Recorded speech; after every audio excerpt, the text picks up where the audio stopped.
I got fired. With those words, my husband dropped his shoulders in disappointment. No, no, no, isn't that the best development? There's still a chance of winning this battle. Watch. The unscrupulous bald-headed president. We'll win this on our own. My name is Sammy. The other day, when the microwave went ding, I instinctively said, yes, yes, and my daughter gave me a weird look, saying, Mom's talking to the microwave. I'm a 40-year-old who got weirded out. Oh well, with things like Alexa and Siri, it's not strange to talk to machines these days. It was embarrassing because it was unconscious. Well, compared to the incredibly embarrassing people I've met in the past, talking to the microwave is not a big deal. This is a story from about 15 years ago. I was working at a certain company. The company itself was small, but elite. However, it was a company that excelled in specialized tasks, such as creating programs to protect computer security. It had earned trust from major corporations, and its performance was decent. At that time, the internet was not as widespread as it is today, and there was still considerable room for development in areas like security. Hence, the company was reasonably expected to continue growing in the industry. It was during this time that I met my current husband, Simon, who was a colleague. We eventually got married. However, even before marrying him, I had been bothered by advances from the company president. I have to say, I was a cute child since childhood, well regarded even in the neighborhood. Especially since I didn't gain weight and grew up smoothly, I was often asked by magazine photographers to take snap photos in the streets. Being envied by everyone, I had the side effect of easily attracting troublesome men. The president was one of them. Thanks to that, I don't like my own face. Even if I just said good morning, the president evaluated it like this. You're a good girl, always greeting me with a smile every day. And he would proudly talk about it to other employees. At that time, the president was 48 years old. He was bald, and the remnants of his hair that remained were plastered onto his forehead. Despite that, he seemed satisfied, showing no intention of fixing it. He wasn't particularly pleasant, and he was arrogant towards disliked employees while being kind to those who brought benefits to the company or pretty girls. He had a somewhat autocratic nature, creating differences among employees, for better or worse. I couldn't help but feel a physiological discomfort from the president's actions. However, he was my superior. I had to get along with him somehow. But how do you deal with a man who mistakenly thinks you're relying on him just because you went to report work? The answer was unclear. So, I managed to avoid the president's favor in a relaxed manner, but when I announced my marriage to my husband, the president started persistently inviting me to meals. Although our workplace romance was kept secret, people who knew about my relationship with my husband knew. However, the fact that the president increased his attempts at this timing showed that he hadn't realized anything about my relationship with my husband. Until then, it was just things like feeling his gaze or hearing that he liked me from other employees. So, I had intended to handle it with grace, but it became troublesome when it escalated. How about going to a private Italian restaurant? We can spend time without reservation, just the two of us. I said I would treat you last time, but you refused, saying you didn't have any money. I bought wine from your birth year this time. Let's drink it at my place. It won't cost you anything. Didn't you say you didn't like alcohol? I found a bar where they specialize in sweet cocktails. Let's go together. We can reserve a private room, and there's a spacious space in the back. Hey, when are you going to go out with me alone? Even after repeatedly refusing all these invitations, the president didn't give up. He believed that I was aware of his feelings and was intentionally teasing him, calling me a little devil. Any invitation was too transparent, with an obvious intention to get me drunk and take me to a private room. It was impossible to consider it as part of work. If he suggested going to a crowded park in front of a police station and invited me to drink water while trying to lick salt, although I would hate it, considering it as part of work and attending wasn't completely out of the question. But, in the end, will I go? No. Did you catch me? He. Because he was so persistent, one day, I said, "Please give up on me. It's bothering me." Until then, I had avoided expressing my feelings like this because I was afraid that if I did, the president would realize that I was aware of his interest, making the situation more complicated. But on this day, the stress got to me, and my true feelings slipped out. The president, as expected, happily smiled and put his hand around my waist. You were aware of my feelings all along, deliberately teasing me. You little devil. His creepy touch gave me goosebumps, and without thinking, I pushed the president away, and just ran away. Originally, my husband had been worried about the president's actions, suggesting that I quit my job. However, I stubbornly stayed in this company because I wanted to see my husband working up close. My husband was the top technician in the company, and he is currently developing a new system that is expected to double our performance when completed. I wanted to continue watching my husband, who always works so hard. If I quit and went to the same company after job hunting, it would be unthinkable. So, despite enduring the creepy president, I wanted to stay. However, it seems like it's time to put an end to that. The next day, I submitted my resignation letter to the company, meaning the president. Since last night, I had already discussed everything with my husband, and he strongly advised me to resign. So, with a determined mindset, I confronted the president. However, the president did not accept it. He tried to retain me by offering various favorable conditions, such as raising my salary or giving me a higher position. If only he had said, "I'll resign, so you can stay here," I would have happily remained in this company. What's causing you so much dissatisfaction? If you want, I can even promote you to be the president's wife. Saying that, the president smirked. I couldn't fathom why that made me uncomfortable.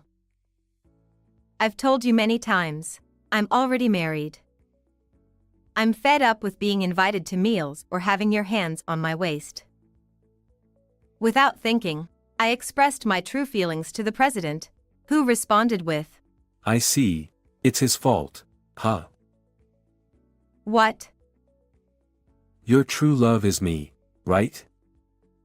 I understand that we never shared our feelings before, and you felt inferior in my position as the president. You got married, pulling away because of that. No. That's not true at all. No need to be embarrassed. I understand everything. I thought he was a pitiful scapegoat for you, and I've endured being kind to you despite being jealous just because you're his wife. But if that's the case, he's unnecessary.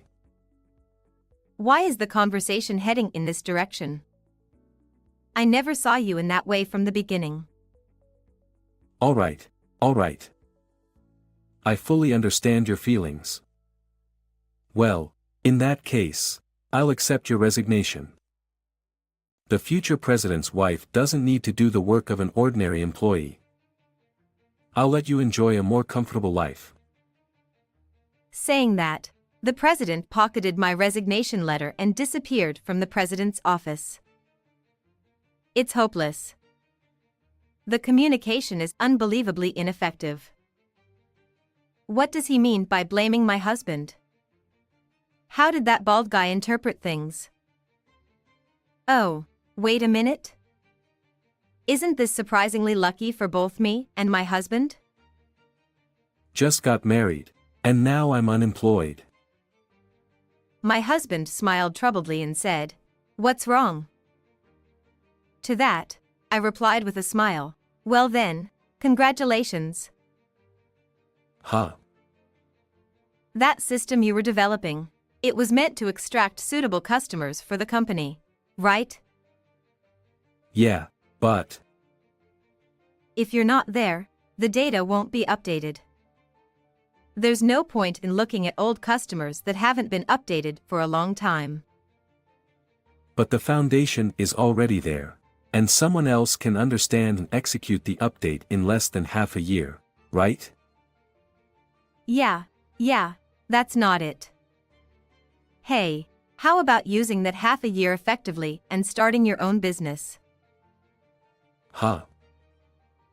To my proposal, my husband looked surprised but ultimately burst into laughter while saying, "You're quite cunning." That's good. I can work with my husband again. My husband's actions from that point were swift. 30 days after being fired as the president declared, we used our savings to start a business. During this time, my husband had been talking to the outstanding employees of the previous company. If you want, how about joining our company? Well, it was more like headhunting. The bald president, who couldn't even use a computer, was often unaware of the struggles on the front lines and would often impose impossible tasks. Thus, other employees said, "If there's any company where you, who can do the job better than anyone, will understand the side of the workers, it's yours." As a result, almost all employees decided to switch to my husband's company, leaving only the upper management, whom the president favored. If I had stayed in that company, I might have been among them. Furthermore, following my suggestion, my husband developed a new system, an upgraded version of the one built in the company. He leveraged his connections from the previous job to not only secure jobs but also created 2 new security systems and sold them to other companies. Originally, in a field with few competitors, people tended to flock to companies that produced better products. The number of companies requesting work increased rapidly, and within 4 years of starting the business, my husband's company became the industry leader. With the company's performance on the rise, the employees were feeling elated. Until one day, that president suddenly visited our company. Unable to ignore him, my husband reluctantly guided the president to his workspace, doubling as the president's office. Worried, I also accompanied them. What can I do for you? As my husband asked, the president immediately bowed with tears and apologized. I've been watching your actions for the past few years. I now realize that Sammy really hated me. I genuinely regret it. He explained that the previous company was in financial trouble, short of staff, forcing excessive overtime on employees, and unable to pay overtime wages. If asked whether I wanted an apology, it didn't matter at this point. After all, my husband is clearly earning more now than when he was at the previous company, and he has increased the salaries of the employees. No matter what the president said, we're happy now, so it's fine. I had no interest in the president's apology, and it was just a waste of time. If that's all you came for, could you leave? We're busy too. In response to my husband's words, the president got off the sofa, sat on the floor right there, and pleaded. Please. Come back to our company. With you, our performance should recover. Please help us. The president bowed down, rubbing his forehead on the floor, but my husband quietly shook his head. Since the day I was fired, I'm no longer an employee of your company. I have a responsibility to protect the employees of my own company. So, I can't go back to your company. Please do something. I beg you. If you resign as president and your company comes under ours, that's fine. Huh? Under. No, merge. I'm not sure what's best in this situation since it's my first time. Wait, are you asking me to resign as president? Of course. What you did to my wife in the past was an act that trampled on the morale of female employees. Nowadays, overworking is criticized by society. It's only natural. While what happened to me is now considered unacceptable by society, at that time, it was quite a gray area. It was an era where it depended on the individual's interpretation. Even if someone claimed they were touched inappropriately, you'd receive excuses like no ulterior motive. Just a stumble. Overly conscious woman, or face defamation, denying the truth and eventually getting fired. However, the situation with overtime was different. Until then, ignoring labor laws and allowing excessive overtime was common.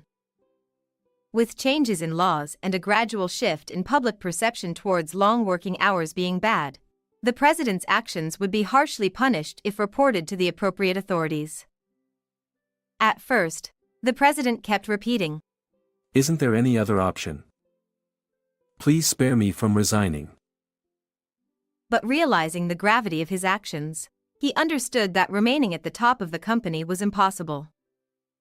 The president stepped down from his position, and my husband absorbed and merged his company. All the employees were taken in, and the overtime pay that couldn't be paid was settled here. Since our company was flourishing, it actually turned out to be a relief. The president's company had low wages, so the overtime pay wasn't a significant amount. We won. When you proposed that I should start a business when I became unemployed, I never thought we could expand the business enough to crush the president's company. I believed in your ability. Really? Aren't you just trying to flatter me and boost my ego? No way, you caught me. While talking about such things as a couple, I sincerely felt relieved that everything went well. Later, it turned out that someone leaked the conversations in the president's office, which I never told anyone about. The embarrassing actions of the president, who used to flirt with me, became public. Since it's a small company, it didn't make it to the news on television, but it was reported in local newspapers, including the overtime issue. Apparently, more people read local papers than watched TV or read famous magazines. The president became a scorned figure in the local community, and playing president became a trend among kids. It was a surreal game where they persistently flirted with a pretended reluctant girl. If the president saw it, it would be too embarrassing, and he would probably dig a hole to bury himself. By the way, the president was divorced and had a middle school daughter. However, when this game became popular, it seemed that his daughter heard about her father's actions, and she returned home almost like running away. Well, for a sensitive teenage girl, having such a creepy father must be unpleasant. It's a case of reaping what you sow or self-inflicted misfortune. The president, who lost both the company and his daughter, couldn't find work in well-paying companies due to his inability to use a computer. Currently, he's employed as an office worker in a local factory, but he can't handle essential desk work. Therefore, he has become responsible for serving tea to the female president.